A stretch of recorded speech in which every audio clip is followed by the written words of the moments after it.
Hello everyone, welcome you all in the Phoenix classes. Today we are going to start a new chapter of class 12 that is about the human reproduction. So human reproduction में अगर हम बात करें बहुत ही अच्छा content है. Basically इससे अच्छे मार्क्स के क्वेश्चन आते हैं, थोड़े मोड़े मार्क्स नहीं आते हैं, बहुत ज़्यादा मार्क्स के क्वेश्चन आते हैं आपके बोर्ड एग्जामिनेशन से. ठीक है, तो उसमें क्या है कि ह्यूमन रिप्रोडक्शन जो है अच्छे से पढ़ेगा. पूरा मैं आपको प्लेलिस्ट प्रोवाइड करूँगा, सब कुछ आपको एकदम डिटेल में मिलेगा. बट कंटेंट आज स्टार्ट करते हैं बिल्कुल बेसिक चीज़ से. पहली चीज़, आपने रिप्रोडक्शन तो पहले पढ़ लिया आपने, रिप्रोडक्शन इन ऑर्गेनिज्म क्या है, sexual reproduction in flowering plant आपने पढ़ लिया. अब हम बात करते हैं रिप्रोडक्शन इन ह्यूमन की. तो ह्यूमन जो है वो एक एडवांस ऑर्गेनिज्म है. ठीक है, मैमल्स में सबसे एडवांस अगर हम देखें तो कौन है, ह्यूमन है. तो ह्यूमन जो है वो एडवांस है, तो एडवांस टाइप का रिप्रोडक्शन ही परफॉर्म करेगा. तो वो कौन सा रिप्रोडक्शन परफॉर्म करते हैं, हम सेक्सुअल रिप्रोडक्शन परफॉर्म करते हैं. तो सेक्सुअल रिप्रोडक्शन परफॉर्म करने के लिए हम सभी को पता है क्या क्या चीज़ों की ज़रूरत है. पहली चीज़ ज़रूरत है कि दो पेरेंट्स की रिक्वायरमेंट है. दो पेरेंट्स की रिक्वायरमेंट में कौन आएगा, एक मेल और एक फीमेल की रिक्वायरमेंट होगी. जो मेल होगा वो क्या प्रोड्यूस कर, उसके पास क्या है, टेस्टिस है. ठीक है, as a primary sex organ. और फीमेल के पास क्या है, ओवरी है as a primary sex organ. दोनों क्या प्रोड्यूस कर सकते हैं, गैमेट प्रोड्यूस कर सकते हैं. तो जो गैमेट प्रोड्यूस होने वाला है वो गैमेट कौन सा है भाई, स्पर्म है मेल में और फीमेल में ओवम में. ये दोनों फ्यूज करते हैं तो फर्टिलाइजेशन होती है. तो उसके रिजल्ट से क्या बनता है, जाइगोट बनता है. और ये जाइगोट आगे जब ये 5 माइटोटिक डिवीजन कर लेता है 7 दिन में, तो ये कन्वर्ट हो जाता है किसमें, एम्ब्रियो में. जब एम्ब्रियो में हाथ और पैर आ जाते हैं तब इसको हम क्या बोलते हैं, फिटस का नाम देते हैं. फिर ये पूरी तरीके से डेवलप होकर 9 मंथ में फीमेल बॉडी से बाहर रिलीज हो जाता है. ये पूरा कंप्लीट प्रोसेस है रिप्रोडक्शन का. आज हम बात करने वाले हैं, स्टार्ट करने वाले हैं कहाँ से, द मेल रिप्रोडक्टिव सिस्टम. तो हम स्टार्ट करते हैं topic, that is what, the mail reproductive system.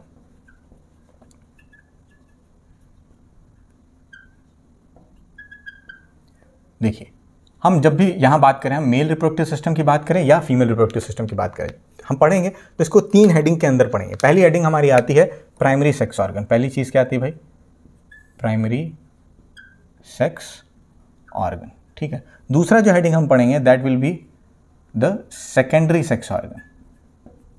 Secondary sex organ. ठीक है, और जो लास्ट हम पढ़ेंगे इसमें उसको हम क्या बोलेंगे, that will be called as external genitalia. क्या बोलेंगे हम इसको, एक्सटर्नल जेनिटेलिया. चलिए सबके बारे में एक एक करके डिस्कशन स्टार्ट करते हैं. पहली चीज आई कि प्राइमरी सेक्स ऑर्गन में कौन सा स्ट्रक्चर जो है जिसको हम प्राइमरी सेक्स ऑर्गन बोलते हैं. तो मेल की बात करें या फीमेल की, तो गोनैड्स नाम के स्ट्रक्चर जो होते हैं उनको हम क्या बोलते हैं, they are called as primary sex organ. जो गोनैड्स हैं उनको ही हम क्या बोलते हैं, they are called as primary sex organ. और ये गोनैड्स कौन से होते हैं भाई, गोनैड जो है मेल में जो है उसका नाम क्या है, that is called as testis. क्या नाम देते हैं हम, टेस्टिस.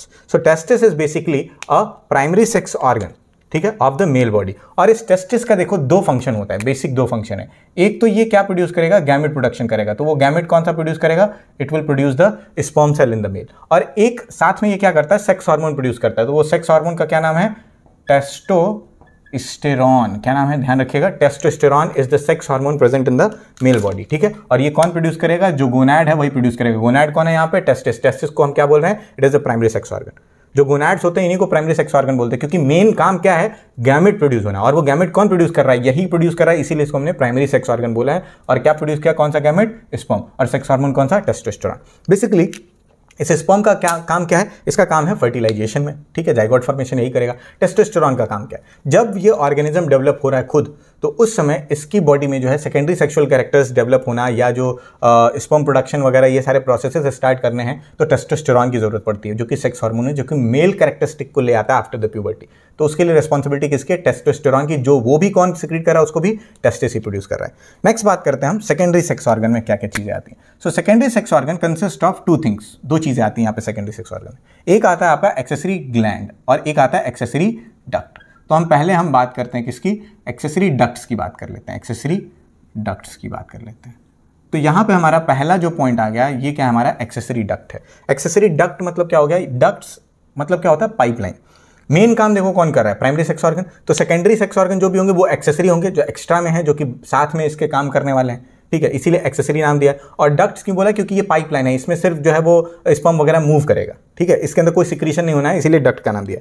देखिए, टेस्टिस के अंदर ही पाए जाने वाले कुछ स्ट्रक्चर हैं, उसको भी हम एक्सेसरी डक्ट में रखते हैं, जबकि वो टेस्टिस में है. तो कौन कौन से, अभी हम डिटेल में आगे देखेंगे कैसे क्या है, बट अभी नाम लिखना स्टार्ट करते हैं. पहली चीज यहाँ पे आप देखेंगे क्या मिलेगा आपको मिलने वाला है रीड टेस्टिस.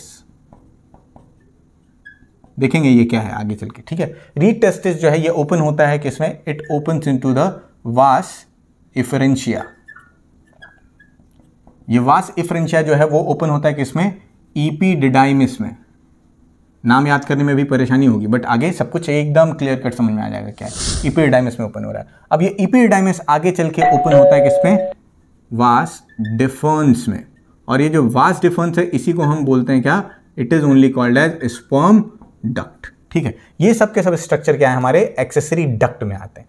ठीक है, ये सब एक्सेसरी डक्ट है। इसके अंदर सिर्फ जो है जो प्रोडक्शन हो गया स्पर्म का, वो स्पर्म इनमें आगे की तरफ मूव करने वाला है, बस इसमें कोई सिक्रीशन नहीं होगी, इसीलिए डक्ट बोला है। रीड टेस्टिस जाएगा, रीड टेस्टिस से वास डिफरेंशिया, वास डिफरेंशिया से इपीडिडाइमिस, इपीडिडाइमिस से वास डिफरेंशिया स्पर्म डक्ट से होते हुए आगे चला जाएगा। ठीक है, अब बात करते हैं, ये तो ए हो गया, बी बात करते हैं दूसरा यहाँ पे क्या स्ट्रक्चर है। दूसरा जो स्ट्रक्चर है उसको हम बोलते हैं एक्सेसरी ग्लैंड्स। क्या बोलते हैं इसको, एक्सेसरी ग्लैंड्स। ये क्या था, एक्सेसरी डक्ट, ये क्या है, एक्सेसरी ग्लैंड। दोनों किस में है, हमारे सेकेंडरी सेक्स ऑर्गन में।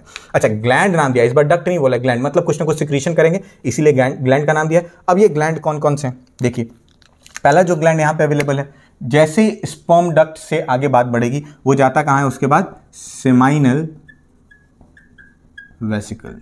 किसमें पहुंच गया, सेमाइनल वेजाइकल में। ठीक है, सेमाइनल वेजाइकल से ये सिक्रीशन आगे बढ़ता है तो कहाँ जाता है, एक और स्ट्रक्चर में जाता है जिसका नाम क्या है, प्रोस्टेट ग्लैंड में जाता है। कहाँ जाता है, प्रोस्टेट ग्लैंड में। प्रोस्टेट ग्लैंड से जब ये सिक्रीशन और आगे बढ़ती है तो ये जाता है बल्बो यूरेथ्रल ग्लैंड में। और इसी बल्बो यूरेथ्रल ग्लैंड को एक और नाम देते हैं, it is also called as Cowper's gland. क्या नाम दिया हमने, कोपर्स ग्लैंड का नाम दिया। अब इस कोपर्स ग्लैंड से फिर यूरेथ्रा में। अब ये यूरेथ्रा जो है वो किस चीज से कवर्ड है, that urethra is basically covered with the external genitalia. External मतलब बाहर, और जेनिटल ऑर्गन को हम क्या बोल रहे हैं, जेनिटेलिया, जो कि मेल में कौन होता है, penis is the external genitalia of male body. ठीक है, अब बात करें यहाँ से, हमने बात की कि देखो टेस्टिस में बना, टेस्टिस के अंदर ये एक स्ट्रक्चर स्टार्ट हो गया, रीड टेस्टिस। रीड टेस्टिस से कहाँ खुला है ये वास डिफरेंशिया में। वास डिफरेंशिया से कहाँ आया है, इपीडिडाइमिस में। इपीडिडाइमिस मतलब क्या हो गया, ये टेस्टिस के बाहर आ गया। अभी तक की कहानी क्या है, यहाँ तक की कहानी टेस्टिस के अंदर है, इसके पहले की। अब यहां से क्या आ गए हम, टेस्टिस के बाहर। इपीडिडाइमिस टेस्टिस के जस्ट ऊपर प्रेजेंट स्ट्रक्चर, अभी हम स्ट्रक्चर देखेंगे तो समझ में आएगा। इपीडिडाइमिस, फिर उसके बाद कहाँ, स्पर्म डक्ट। स्पर्म डक्ट कहाँ पहुंचा देता है उसको, सेमाइनल वेसिकल। वहां से कहाँ, प्रोस्टेट ग्लैंड। प्रोस्टेट ग्लैंड से कहाँ, बल्बो यूरेथ्रल या कॉपर्स ग्लैंड। फिर वहां से कहाँ पहुंच जाता है, पेनिस में। अब ये जो पेनिस स्ट्रक्चर है, it is mainly responsible for, it is a muscular tool. ये क्या है, it is a muscular tool. It doesn't have any bone, कोई बोन यहाँ प्रेजेंट नहीं होती है। ठीक है, the erection in the penis is due to the blood flow increase inside the genital organ. जब भी इसमें ब्लड फ्लो इंक्रीज हो जाता है तभी इस पेनिस में क्या आता है, इरेक्शन जो है वो कॉज होता है, जो कि बहुत ज़्यादा जरूरी है। किस चीज़ के लिए, the erection in the penis is responsible for the insemination. किस चीज़ के लिए रिस्पॉन्सिबल है, एक प्रोसेस होती है क्या, इंसेमिनेशन। एक और प्रोसेस है इजैकुलेशन। दोनों को डिफाइन करते हैं, क्या है देखिए। स्पर्म बनने के प्रोसेस को हम स्पर्मेटोजेनेसिस बोलते हैं। ठीक है, और स्पर्म रिलीज करना या सीमेन को बॉडी से रिलीज करना क्या कहलाता है, that is called as ejaculation. तो हम क्या बोल सकते हैं, the releasing of semen from the male body. Male body से जब सीमेन को पूरी तरीके से रिलीज कर दिया जाएगा, इस प्रोसेस को हम क्या बोलते हैं, इजैकुलेशन बोलते हैं। अब ये इजैकुलेशन अगर फीमेल रिप्रोडक्टिव ट्रैक्ट में एग्जैक्टली की गई है तब हम क्या बोलेंगे, इंसेमिनेशन। ठीक है, स्पर्म में भी हम आगे देखेंगे सीमेन क्या होता है। स्पर्म में कुछ चीज़ें, ये कुछ चीज़ें, कुछ जो ये एक्सेसरी ग्लैंड्स है ना, वो कुछ चीज़ें ऐड कर देंगी। जब इनके जो सिक्रीशन है वो ऐड हो जाएंगे तब हम उसको नाम क्या देंगे, सीमेन। अभी आगे हम पढ़ लेंगे। ठीक है, तो क्या था, इजैकुलेशन हो गया क्या, जब भी मेल बॉडी की डिजायर होगी तब भी वो क्या कर सकता है, अपनी बॉडी से, आफ्टर प्यूबर्टी की बात हो रही है, वो अपनी बॉडी से क्या कर सकता है, इजैकुलेट कर सकता है, रिलीज कर सकता है सीमेन को। उस प्रोसेस को क्या बोलते हैं, इजैकुलेशन। लेकिन जब यही इजैकुलेशन फीमेल बॉडी के अंदर होगी तो हम उसको क्या बोलेंगे, इंसेमिनेशन। इन मतलब अंदर, और सीमेन सेमिनेशन, और प्रोसेस को क्या बोला है, सेमिनेशन। तो फीमेल बॉडी के अंदर हुआ है तो नाम क्या दिया है, इंसेमिनेशन। हम क्या बोल सकते हैं, द रिलीजिंग और ejaculating the semen in the female body. और इसी इजैकुलेशन के लिए जो है पेनिस है, इसको इरेक्ट होना जरूरी है, जिसके लिए ब्लड फ्लो रिस्पॉन्सिबल है। इसके बाद ये क्या हो जाएगा, इंसेमिनेशन से फीमेल बॉडी में जो है इंसर्ट कर दिया जाएगा। अब ये जो पेनिस है, पेनिस जो है इसका स्ट्रक्चर का समझें। सो बेसिकली ये इस तरीके का कुछ स्ट्रक्चर है। तो आगे का जो पार्ट है वो देखेंगे आपकी क्या है, लिटिल बिट बल्ज्ड पार्ट है। ठीक है, इसी बल्ज्ड पार्ट को, जो बाहर की तरफ उभरा हुआ पार्ट है, इसको हम बोलते हैं, that is called as glans penis. क्या बोलते हैं हम, ग्लैंस पेनिस, जो कि अंडरनीथ बिलो जो स्ट्रक्चर है उससे कनेक्टेड होता है। ठीक है, इसके ऊपर जो स्किन पाई जाती है पेनिस के ऊपर, जो आगे तक इसको फोल्ड रखती है, कवर्ड रखती है ग्लैंड्स को, इस स्किन को हम नाम देते हैं that is called as foreskin. इस स्किन को हम क्या नाम देते हैं? That is called as foreskin. और इसी फोर स्किन को हम प्यूपिस का भी नाम देते हैं। अक्सर ये पूछा गया है फोर स्किन क्या होती है, तो बेसिकली क्या है भाई, ये क्या है? This is the structure basically of penis. अब क्या है, ये बाहर का जो उभरा हुआ पार्ट है उसको हम क्या बोल रहे हैं? Glands penis. और इसके ऊपर जो स्किनी फोल्ड प्रेजेंट है उसको हमने क्या बोला है? फोर स्किन बोला है। और ये एंटायर स्ट्रक्चर ऑफ पेनिस है। इसके अंदर क्या प्रेजेंट होगा? इसके अंदर से आ रही होगी एक पाइप जिसको हम क्या बोलते हैं? यूरेथ्रा। और ये यूरेथ्रा आगे की तरफ ओपन हो जाती है और इसी सिंगल ओपनिंग से यूरिन भी सिक्रीट होता है मेल में, और साथ ही साथ इसी से गैमेट भी सिक्रीट होता है। ठीक है, सेम एक ही डक्ट है, इसको हमने नाम क्या दिया? That is what? यूरेथ्रा। ठीक है, अब आगे बढ़ते हैं। अब एक एक स्ट्रक्चर को हम डिटेल में पढ़ना स्टार्ट करते हैं। सबसे पहले हम किसके बारे में पढ़ेंगे? That testis. टेस्टिस के बाद हम किसके बारे में पढ़ेंगे? टेस्टिस के बाद हम पढ़ेंगे एक्सेसरी डक्ट्स के बारे में। एक्सेसरी डक्ट पढ़ने के बाद किस पे चले आएंगे हम? एक्सेसरी ग्लैंड्स के बारे में पढ़ेंगे। फिर उसके बाद हम इस पेनिस को और थोड़ा सा क्या करेंगे? डिटेलिंग करेंगे। फिर उसके बाद हम कहाँ जाएंगे? फीमेल रिप्रोडक्टिव सिस्टम पे। फिर उसके बाद कहाँ जाएंगे? गैमेटोजेनेसिस पढ़ेंगे कि गैमेट कैसे प्रोड्यूस होता है, स्पर्म कैसे प्रोड्यूस होता है, ओवम कैसे प्रोड्यूस होता है, उनका स्ट्रक्चर कैसा होता है। ठीक है, चलिए let us consider the next thing. चलिए अब आगे बात करते हैं हम primary sex organ of the male body. Primary sex organ of the male body, ये जो प्राइमरी सेक्स ऑर्गन है मेल बॉडी में, इसी को हम क्या बोल रहे हैं? That is called as testis. इसी को हमने क्या नाम दिया है? टेस्टिस का नाम दिया है। यही टेस्टिस जो है ये हमारा गोनाड है, जिसका दो काम है, मैंने बताया आपको। It is mainly responsible for two things. दो चीज़ें हैं भाई। पहली चीज़ आई क्या चीज़ आई टेस्टिस में? देखिए, it is mainly responsible for production of gamete. क्या प्रोड्यूस करता है? Gamete. Gamete are specialise cell which take part in the sexual reproduction. ठीक है, वो स्पेशलाइज सेल जो कि सेक्सुअल रिप्रोडक्शन में पार्टिसिपेट करती है उसको हम क्या बोल रहे हैं? गैमिट का नाम दे रहे हैं। Basically they are haploid in nature. Haploid को कैसे दिखाते हैं? स्मॉल एन से, तो हमेशा मियोसिस से प्रोड्यूस होते हैं, इसीलिए हैप्लॉइड नेचर के होते हैं। ठीक है, गैमिट जो है वो मेल बॉडी में वो कौन सा है? स्पर्म है। ठीक है, वहीं बात करें, they are responsible producing sex hormones also. ये क्या प्रोड्यूस कर रहे हैं? Sex hormones. और सेक्स हार्मोन्स को हम क्या बोलते हैं? They are what? The testosterone. अभी इसी टेस्टोस्टेरॉन को एक और नाम से हम जानते हैं, it is also called as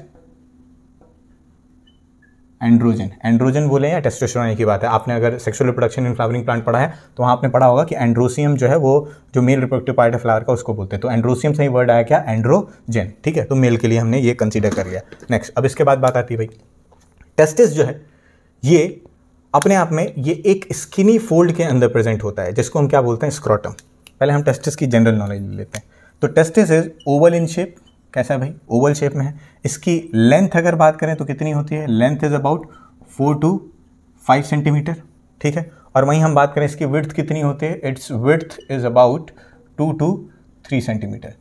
जो है ये कैसा होता है? पेयर्ड होता है। दो टेस्टिस प्रेजेंट होता है in the scrotum, in the scrotum, और we can say scrotal sac. Scrotum या स्क्रोटल सैक के अंदर प्रेजेंट होता है ये टेस्टिस। बेसिकली अगर हम यहाँ से देखें तुमको क्या दिख रहा है? देखिए, ये है, this is what just suppose a testis. ये फर्स्ट हो गया, ये सेकंड हो गया जस्ट सपोज। ये दोनों टेस्टिस जो है वो अवेलेबल होता है किसमें? एक स्किनी पाउच के अंदर अवेलेबल होता है, और इसी स्किनी पाउच को ही हमने क्या नाम दिया है? That is only called as scrotum या स्क्रोटल सैक। इसको हमने क्या बोला है? They are what? Nothing but they are the testis. ठीक है, ये टेस्टिस है। अब इसी टेस्टिस के ऊपर हमने बताया था टेस्टिस से बाहर निकलेंगे तो एक स्ट्रक्चर पाया जाता है जिसको हम क्या बोलते हैं? एपिडर्मिस। इसी एपिडर्मिस से क्या होगा? पाइप्स निकली होंगी जिसको हम क्या बोलेंगे? Sperm duct. अब यही स्पर्म डक्ट आगे चल के सेमिनल वेसिकल में जुड़ जाएगा, जैसा कि हमने पढ़ा हुआ है ऑलरेडी। थोड़ा सा अभी डिटेलिंग इसकी करेंगे। तो स्क्रोटल सैक या स्क्रोटम बोल रहे हैं। अब यहाँ पे क्या होता है? स्क्रोटल सैक या स्क्रोटम में क्या होता है? यहाँ पे क्यों प्रेजेंट होता है? To reduce the temperature, to reduce the temperature by 2 to 3 degree Celsius. 2 से 3 डिग्री सेल्सियस टेम्परेचर घटाने के लिए क्या किया जाता है? ये स्क्रोटम में होता है। अदरवाइज अगर ओवरी की बात करें तो देखें तो ओवरी जो होती है वो फीमेल में जो है वो पेल्विक रीजन में प्रेजेंट होती है। अगर मेल में बात किया जाए तो हमारी बॉडी का टेम्परेचर हम जानते हैं कि 37 डिग्री सेल्सियस है। अब 37 डिग्री सेल्सियस पे स्पर्म प्रोडक्शन नहीं हो सकती है, उससे उसको कम से कम 2 से 3 डिग्री सेल्सियस नीचे आना पड़ेगा। तो 2 से 3 डिग्री सेल्सियस जो नीचे टेम्परेचर है वो कहाँ होगा? स्क्रोटम के अंदर अवेलेबल होता है। सो दैट्स वाई ये स्क्रोटम में है, जो है वो एब्डोमिनल कैविटी या पेल्विक रीजन में नहीं है। कहाँ है? स्क्रोटम में है, क्योंकि इसको 2 से 3 डिग्री सेल्सियस टेम्परेचर घटाना है। हमने बात की कि 37 डिग्री सेल्सियस हमारे बॉडी का टेम्परेचर है, तो 2 से 3 डिग्री सेल्सियस अगर घटा दें तो स्क्रोटम का टेम्परेचर कितना होगा? 34 से 35 डिग्री सेल्सियस टेम्परेचर होता है स्क्रोटम का। बच्चे सोच लेते हैं कि 2 से 3 डिग्री सेल्सियस होता है, ऐसा नहीं है। कितना है? 2 से 3 डिग्री सेल्सियस कम हो गया इससे बॉडी से, तो 34 से 35 डिग्री सेल्सियस टेम्परेचर होता है स्क्रॉटम का। क्यों? ताकि अच्छे से स्पर्मेटोजेनेसिस हो सके, स्पर्म का फॉर्मेशन वहाँ अच्छे से हो सके, इसलिए ऐसा है। ठीक है, अब ये टेस्टिस जो होता है ना, टेस्टिस ये एक लेयर से कवर्ड होता है। टेस्टिस के ऊपर क्या है? टेस्टिस के ऊपर कुछ लेयर्स पाई जाती हैं। स्क्रॉटम की बात नहीं कर रहे हैं, इस टेस्टिस के ऊपर जो लेयर पाई जाएगी, इस लेयर को हम क्या बोलते हैं? हम ऐसे बोल सकते हैं the outer covering of testis. Testis के आउटर कवरिंग जो है वो किस चीज से बनी होती है? That is called as tunica albuginea. क्या नाम है भाई?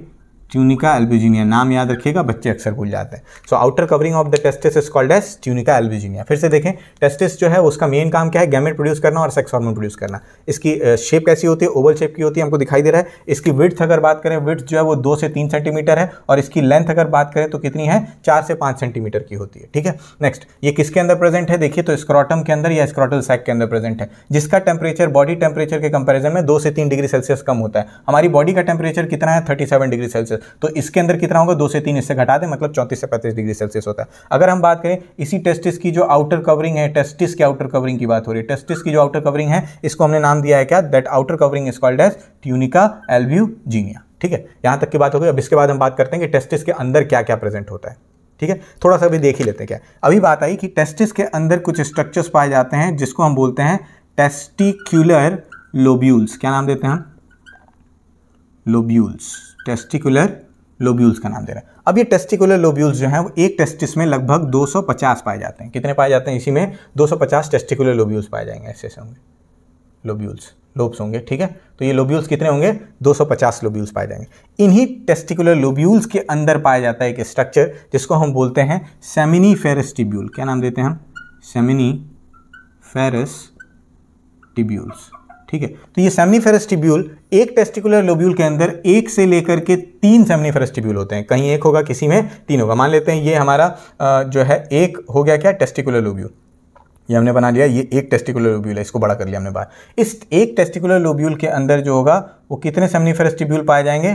तो इस तरीके से 2 से 3 या 1 से 3 एक टेस्टिकुलर लोब्यूल के अंदर 1 से 3 क्या पाए जाएंगे? ये क्या है? हमारे सेमिनिफेरस टिब्यूल्स पाए जाएंगे। अब ये जो सेमिनिफेरस टिब्यूल्स हैं, इनके अंदर 2 तरीके की सेल पाई जाती है। कौन कौन सी? एक को तो हम बोल देंगे क्या भाई? यहां बोलेंगे सेमिनिफेरस टिब्यूल के अंदर कौन सी पाई गई? स्पर्मेटोगोनिया पाया जाता है। क्या पाया जाता है? स्पर्मेटोगोनिया, जो कि स्पर्म का प्रोडक्शन करेगा, तो नाम दिया है कि हमने स्पर्मेटोगोनिया। और दूसरी चीज क्या पाई जाएगी यहाँ पे? यहाँ पाया जाता है सर्टोली सेल। क्या पाया जाता है? सर्टोली सेल्स पाए जाते हैं। तो ये दोनों क्या कहाँ प्रेजेंट है? सेमिनिफेरस टिब्यूल के अंदर। लेकिन इस सेमिनिफेरस टिब्यूल के अंदर जो खाली स्पेस बच रहा है यहाँ पे टेस्टिकुलर लोब्यूल में, जो एरिया खाली रह गया, इसमें प्रेजेंट होती है जो सेल, उसको हम लिडिक सेल का नाम देते हैं। अभी आगे हम देख लेते हैं क्या क्या प्रेजेंट है। ठीक है, चलिए अब आगे बढ़ते हैं, टेस्टिस के बारे में देखते हैं क्या क्या चीज़ें हैं। एक टेस्टिस के अंदर मैंने बताया अभी आपको कि क्या प्रेजेंट होता है? टेस्टिकुलर लोब्यूल्स पाए जाते हैं। ये टेस्टिकुलर लोब्यूल्स की संख्या कितनी बताई आपको मैंने? 250 होती है। ठीक है, अब इस टेस्टिकुलर लोब्यूल के अंदर क्या पाया जाता है? अभी बताया आपको, सेमिनिफेरस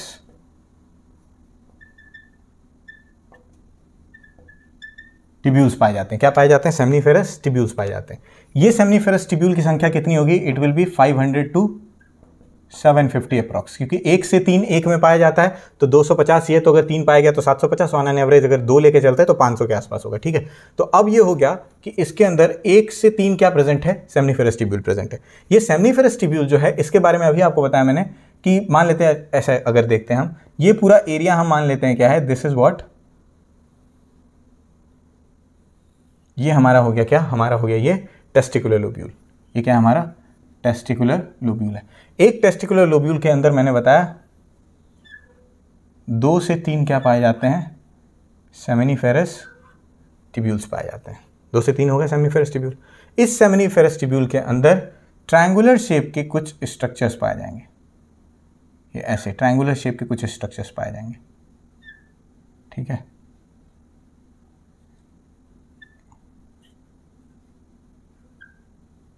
ये जो ट्रायंगुलर शेप के स्ट्रक्चर्स पाए गए ना, इन्हीं स्ट्रक्चर्स को हम बोलते हैं सर्टोली सेल। क्या बोलते हैं? इन्हीं को हम बोलते हैं सर्टोली सेल्स। सबका फंक्शन अभी आगे हम पढ़ेंगे क्या है। ठीक है, अब बात करें, यहां पे कुछ स्पेस बाकी रह गया। सेमिनिफेरस टिब्यूल के बाहर एक टेस्टिकुलर लोब्यूल में जो स्पेस बाकी रह गया, ये क्या हो गया? They are what? ये एक साथ क्या बोले जा रहे हैं, ये सब के सब क्या है, they are the seminiferous tubules. इन्हीं सेमिनिफेरस ट्यूब्यूल्स के अंदर जो ट्रायंगुलर शेप स्ट्रक्चर है क्या बोला हमने, सर्टोली सेल। और इसी सर्टोली सेल्स के अंदर कुछ सेल्स पाई जाती हैं जो कि गैमेट प्रोड्यूस करने की एबिलिटी रखती हैं। कुछ सेल्स पाई जाती हैं जिनके पास गैमेट प्रोड्यूस करने की एबिलिटी होती है। इन्हीं सेल्स को हम नाम देते हैं स्पर्मेटोगोनिया, या क्या बोल सकते हैं इनको हम, गैमेट प्रोड्यूसिंग सेल या गैमेट मदर सेल बोल सकते हैं ना, क्योंकि इसी से क्या प्रोड्यूस होने वाला है, गैमेट प्रोड्यूस होने वाला है। तो गैमेट मदर सेल बोल दें या गैमेट प्रोड्यूसिंग सेल बोल दें, या इनका स्पेसिफिक नेम क्या है, तो नेम अभी हमने देख लिया, क्या बोलते हैं इनको हम, स्पर्मेटोगोनिया बोलते हैं। क्या बोलते हैं इनको हम, स्पर्मेटोगोनिया बोलते हैं। और ये जो खाली स्पेस जो इसका ल्यूमेन है, जो एरिया खाली रह गया, इसमें जो सेल पाई जाती है इनको हम क्या नाम देते हैं, they are called as Leydig cells. क्या बोलते हैं हम, लेडिक सेल्स। और इन्हीं लेडिक सेल्स को हम इंटरस्टिशियल सेल भी बोल सकते हैं। दो सेल के बीच में अगर कोई स्ट्रक्चर पाया जाता है ना, तो उसको इंटरस्टिशियल नाम देते हैं। तो ये देखिए, दो सेमिनिफेरस ट्यूब्यूल के बीच में पाया जा रहा है, दो या दो से ज़्यादा बीच में पाया गया, इसीलिए हमने क्या, लेडिक सेल तो नाम दिया ही, साथ इसको इंटरस्टिशियल सेल भी हम बोल सकते हैं। तो यहाँ से हमको ये बात समझ में आई कि ये जो सेमिनिफेरस ट्यूब्यूल है, तो ये कितने पार्ट में बढ़ गया। यहाँ पे देखिए, सेमिनिफेरस ट्यूब्यूल के अंदर दो स्ट्रक्चर्स पाए गए। कौन कौन सा पाया गया, एक तो सर्टोली सेल पाया गया, और क्या पाया गया, स्पर्मेटोगोनिया पाया गया। अभी आगे देखेंगे हम, तो अभी हमको समझ में आ गया यहाँ पे क्या है भाई, ये सर्टोली सेल का मेन फंक्शन क्या है, it nourishes the sperm cell. ये क्या करने वाला है, स्पर्म सेल जो प्रोड्यूस होगा यहाँ पे, उसको नरिशमेंट कौन देगा, ये सर्टोली सेल देगा। और स्पर्म सेल प्रोड्यूस कौन करेगा, स्पर्मेटोजेनेसिस यहीं से स्टार्ट होती है, स्पर्मेटोगोनिया से। जब आप देखेंगे गैमेट फॉर्मेशन में गैमेटोजेनेसिस, तो आप देखेंगे स्पर्मेटोगोनिया से ही कहानी स्टार्ट होती है। तो it is responsible for producing the male gamete, that is what, sperm cell. तो स्पर्म सेल या स्पर्मेटोजोआ का प्रोडक्शन कौन करता है, तो स्पर्मेटोगोनिया करता है। कहाँ होता है ये, तो सेमिनिफेरस ट्यूब्यूल्स के अंदर होता है। ये सेमिनिफेरस ट्यूब्यूल जो है, उसके बाहर एक स्ट्रक्चर पाया गया दो सेमिनिफेरस ट्यूब्यूल के बीच में। तो मान लेते हैं ये एक सेमिनिफेरस ट्यूब्यूल है, ये यहाँ पे हमारा दूसरा सेमिनिफेरस ट्यूब्यूल है। तो इन दोनों के बीच में ही क्या पाई जाएगी, हमारी लिडिक सेल पाई जाएगी। और ये लिडिक सेल का मेन फंक्शन क्या होता है, that Leydig cell is mainly responsible for the production of testosterone. क्या प्रोड्यूस करता है, यही करता है क्या, टेस्टोस्टेरॉन का प्रोडक्शन करता है एग्जैक्टली। तो यही सेकेंडरी सेक्सुअल कैरेक्टर ले आएगा। देखिए क्या क्या हुआ इस टेस्टिस के अंदर, तो टेस्टिस के अंदर तो टेस्टिकुलर लोब्यूल था, लेकिन कहानी सब कहाँ है, इसके अंदर प्रेजेंट होने वाले सेमिनिफेरस ट्यूब्यूल में। इस सेमिनिफेरस ट्यूब्यूल में जो कहानी क्या है, सेमिनिफेरस ट्यूब्यूल में यहाँ सर्टोली सेल पाया गया, स्पर्मेटोगोनिया स्पर्म प्रोड्यूस कर रहा है, उसको नरिश कौन कर रहा है, ये सर्टोली सेल। और इन्हीं सर्टोली सेल के बाहर जो स्ट्रक्चर पाएगा उसको लिडिक सेल बोला, और ये लिडिक सेल क्या प्रोड्यूस कर देगा, टेस्टोस्टेरॉन। ठीक है, अब कहानी क्या बढ़ेगी, ये तो ये कहानी होगी। अब टेस्टिकुलर लोब्यूल जो है वो, या फिर सेमिनिफेरस ट्यूब्यूल जो है, ये कनेक्टेड होती है आगे चल के। तो ये कनेक्ट होगी किससे, तो ये कनेक्टेड होती है, किससे कनेक्ट होती है, it is connected to the rete testis. किससे कनेक्टेड है, रीट टेस्टिस से। और ये रीट टेस्टिस आगे चल के किससे कनेक्टेड होगी, that will be connected with the वास इफरेंशिया। और वास इफरेंशिया से कहानी कहां जाएगी, इपीडिडाइमिस। ठीक है, अब इपीडिडाइमिस से कहानी कहां जाएगी, वास डिफरेंस। और वास डिफरेंस को हमने क्या बोला था, vas deferens is only called as sperm duct. इसी को हम क्या बोल रहे थे, स्पर्म डक्ट। अब ये वास डिफरेंस से कहां चला जाएगा, it will go to the seminal vesicle. यहां से कहां चला जाएगा, प्रोस्टेट ग्लैंड। प्रोस्टेट ग्लैंड से कहां चला जाएगा, बल्बो यूरेथ्रल ग्लैंड या कॉपर्स ग्लैंड। यहां से कहां चला जाएगा, पेनिस। और पेनिस से आउटसाइड इजैकुलेट हो जाएगा। ठीक है, यहां पे हम टेस्टिस की सिर्फ अगर बात करें तो टेस्टिस के अंदर तक का स्ट्रक्चर यहीं तक है, इसके बाद की कहानी बाहर की है। ठीक है, तो ये टेस्टिस के अंदर का स्ट्रक्चर कहां तक जाएगा, हमारा वास इफरेंशिया तक। ठीक है, जबकि हमने टेस्टिस के अंदर डिटेल स्टडी कहां तक की हमने सिर्फ सेमिनिफेरस ट्यूब्यूल की, क्योंकि ये रीट टेस्टिस और वास डिफरेंशिया एक डक्ट ही है, इसके अंदर कोई सिक्रीशन नहीं होता है, इसीलिए हम इन दोनों को सेकेंडरी सेक्स ऑर्गन के एक्सेसरी डक्ट में पढ़ते हैं, जबकि ये टेस्टिस के अंदर है, ये बात ध्यान रखिएगा। टेस्टिस के बाहर वाला, जस्ट बाहर वाला स्ट्रक्चर जो है वो इपीडिडाइमिस है, ठीक है, ये ध्यान रखिएगा। तो वास डिफरेंशिया तक का पार्ट जो है वो कहाँ है, टेस्टिस के अंदर है, फिर भी हम इसको सेकेंडरी सेक्स ऑर्गन में पढ़ते हैं, ठीक है, क्योंकि ये डक्ट है, इसमें कुछ प्रोडक्शन नहीं हो रहा है। तो ये बात ध्यान रखिएगा कहाँ क्या हो रहा है। सेमनीफेरस ट्यूब्यूल जो है, तो एक टेस्टिकुलर लोब्यूल के अंदर 3 सेमनीफेरस ट्यूब्यूल हमने देखे, इनके बीच में जो स्पेस है उसको हम इंटरस्टिशियल सेल या लिडिक सेल बोलते हैं, जो क्या प्रोड्यूस करने वाला, टेस्टोस्टेरोन। अब यहाँ पे जो ट्रायंगुलर शेप स्ट्रक्चर पाया जाता है सेमनीफेरस ट्यूब्यूल के अंदर कई सारे, उनको हम क्या बोल रहे हैं, सर्टोली सेल। और इनके बीच में जो सेल्स पाई जा रही है उनको हम क्या बोल रहे हैं, स्पर्मेटोगोनिया। और यही स्पर्मेटोगोनिया क्या प्रोड्यूस करेंगी, स्पर्म सेल। तो स्पर्म सेल का प्रोडक्शन ये कर रही है और उसको नरिशमेंट या जो न्यूट्रिएंट देने का काम है वो कौन देगा, ये सर्टोली सेल देगा। इस सर्टोली सेल के अंदर जैसे ही स्पर्म सेल बनता है उसका हेड पार्ट इस तरीके से अंदर चला जाता है और मिडिल पीस वगैरह कहाँ रहता है, बाहर रहता है। ऐसे हेड पार्ट अंदर की तरफ रहता है ताकि उसको न्यूट्रिशन जितना हो सके उतना न्यूट्रिशन ले। ठीक है, ये प्रोसेस हो गया। अब यहीं से जब बाहर आता है स्पर्म, उसको स्पर्मिएशन बोलते हैं। स्पर्म का बाहर आना क्या कहलाता है, स्पर्मिएशन। जैसे ही सर्टोली सेल से बाहर आएगा स्पर्मिएशन बोलेंगे। जब स्पर्मेटोजेनेसिस पढ़ेंगे तो और डिटेल में समझ में आएगा कि ये क्या है। ठीक है, चलिए यहाँ तक की बात हो गई हमारी टेस्टिस की। अब हम बात करते हैं सेकेंडरी सेक्स ऑर्गन की। प्राइमरी सेक्स ऑर्गन पूरी तरीके से फिनिश हो गया है। ठीक है, चलिए आगे बढ़ते हैं। Now let us consider the secondary sex organ. तो सेकेंडरी सेक्स ऑर्गन की अगर बात करें हम, सेकेंडरी सेक्स ऑर्गन्स, ठीक है, तो सेकेंडरी सेक्स ऑर्गन्स में अभी हमने पढ़ा था 2 तरीके के स्ट्रक्चर आएंगे। एक को हम क्या बोलेंगे, एक्सेसरी डक्ट्स बोलेंगे। पहला हमारा आ जाएगा क्या, एक्सेसरी डक्ट्स। एक्सेसरी डक्ट में अभी हमने देखा है कि सेमनीफेरस ट्यूब्यूल जाकर के आगे ओपन हो रही थी किसमें, रीट टेस्टिस में। किसमें ओपन हुई है, रीट टेस्टिस में। रीट टेस्टिस से किसने कलेक्ट किया था उसको, वास इफ्रेंशिया ने। इसके बाद क्या हो गया, ये टेस्टिस के बाहर आ गया। टेस्टिस के बाहर आ गया, किसमें आ गया, इपीडिडाइमिस में। इपीडिडाइमिस जो है उससे बाहर जब आएगा तो कहां आ जाएगा, वास डिफरेंस में। और इसी वास डिफरेंस को हम क्या बोलते हैं, it is also called as sperm duct. तो यहां तक की कहानी जो है वो एक्सेसरी डक्ट में है। ठीक है, यहां से जो है वो टेस्टिस से बाहर आ गया, ये बात हम जानते हैं। इपीडिडाइमिस क्या है, ये एक जिगजैग स्ट्रक्चर है। ठीक है, ऐसे हम देख सकते हैं, this is what, just suppose a testis. अब इसी टेस्टिस के ऊपर प्रेजेंट होता है, मैंने बताया इस तरीके का स्ट्रक्चर, जो इसी को हम क्या बोलते हैं, इपीडिडाइमिस। अंदर से जो है ट्यूब्स इस तरीके से आती हैं और इसी इपीडिडाइमिस में ओपन होती है। ये इपीडिडाइमिस क्या करता है, रिसीव कर लेता है जो भी सिक्रीशन है, यहाँ से जो भी सिक्रीशन आने वाला है उसको रिसीव कर लेगा इपीडिडाइमिस, और रिसीव करके कहाँ भेज देगा, स्पर्म डक्ट में भेज देगा। ठीक है, कहाँ भेज दिया इसने, स्पर्म डक्ट में। तो हुआ क्या, इपीडिडाइमिस जो है इसमें क्या होता है, जो भी सिक्रीशन आता है वो इसी में पहले आकर के स्टोर होता है। तो temporary storage of sperm cell कहाँ होने वाला है, इपीडिडाइमिस में ही होने वाला है। जब तक मेल बॉडी नहीं चाहती इजैकुलेशन, तब तक जनरली वो सेमाइनल वेजाइकल में रहता है। लेकिन यहाँ पे अगर बात करें तो जब तक ये फिल्ड अप नहीं होता है इपीडिडाइमिस, तब तक स्पर्म सेल जनरली आगे की तरफ मूव नहीं करता है। तो ये है हमारा क्या, इपीडिडाइमिस। देखो, didymis word generally we are using for the testis. ठीक है, और टेस्टिस के ऊपर है इसीलिए हमने नाम दिया, डिडाइमिस के ऊपर इसीलिए क्या नाम दिया, इपीडिडाइमिस बोला है। ठीक है, इपीडिडाइमिस है। ठीक है, आगे बात करते हैं। इपीडिडाइमिस से कहाँ चला गया, यही जो स्ट्रक्चर है इसी को हम क्या बोल रहे हैं, वास डिफरेंस बोल रहे हैं या स्पर्म डक्ट बोल रहे हैं। तो यहाँ से जब जाएगा सिक्रीशन तो कहाँ चला आएगा, वास डिफरेंस में या स्पर्म डक्ट में चला आएगा। ठीक है, तो यहाँ तक की बात हो गई। डक्ट, इसमें कोई सिक्रीशन वगैरह नहीं, यहाँ से सिर्फ मूवमेंट होने वाली है। तो temporary storage of sperm cell कहाँ हो रहा है, इपीडिडाइमिस में। ये बात ध्यान रखिएगा। इपीडिडाइमिस में क्या हुआ है, यहाँ पे हुआ है क्या,